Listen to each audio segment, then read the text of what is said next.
রাজ্যে এখন কোনো নির্বাচন নেই, এরপরও সন্ত্রাস বন্ধ নেই রাজ্যে।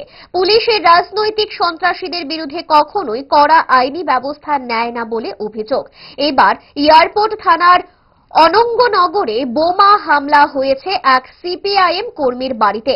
ঘটনা গত শনিবার রাতে এয়ারপোর্ট থানাধীন ৪ বরজলা বিধানসভা কেন্দ্রের অন্তর্গত অনঙ্গনগর এলাকাস্থিত সিপিআইএম নরসিংগড় লোকাল কমিটির সদস্য তপন শীলের বাড়িতে। রাত আনুমানিক 12:30 নাগাদ সিপিআইএম তপন শীলের বাড়িতে কতিপয় দুর্বৃত্ত শক্তিশালী বোমা নিক্ষেপ করে।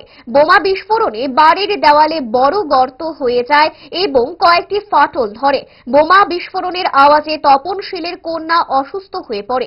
সঙ্গে সঙ্গে পুলিশকে জানালেও পুলিশ সকালে আসে। এখনো পর্যন্ত কোনো গ্রেফতার নেই।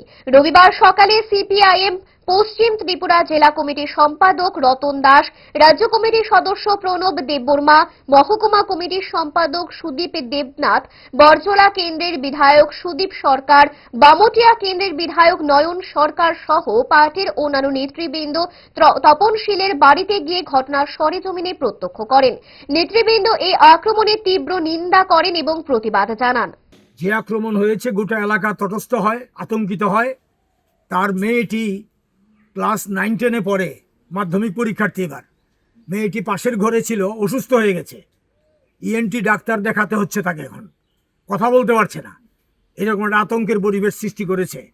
শক্তিশালী বোমা নিক্ষেপ করে গোটা এলাকাকে আতঙ্কিত করেছে। আমরা তার নিন্দা করি। আমরা নরসিংগড় এলাকার শান্তিপ্রিয় জনগণকে তার বিরুদ্ধে প্রতিবাদে সোচ্চার হওয়ার আহ্বান জানাই। এবং সরকার এখানে আছে বলে মনে হয় না। পুলিশকে বারবার বলার পরেও সঙ্গে সঙ্গে আসেনি, পরে এসছে পুলিশ। এখন পর্যন্ত অপরাধী গ্রেপ্তারের কোনো আমাদের কাছে খবর নেই, করেনি একজনকেও গ্রেপ্তার। কি করে চলবে?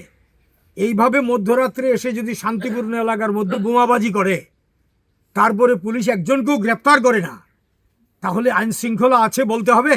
ইচ্ছে করে ডায়েটটা ভুলে রোলটা ফুচকাটা খেতে, কিন্তু মনে রাখতে হবে 5 দশক ধরে গ্যাস, অম্বল ও পেটের সমস্যার একমাত্র সমাধান গ্যাস নল।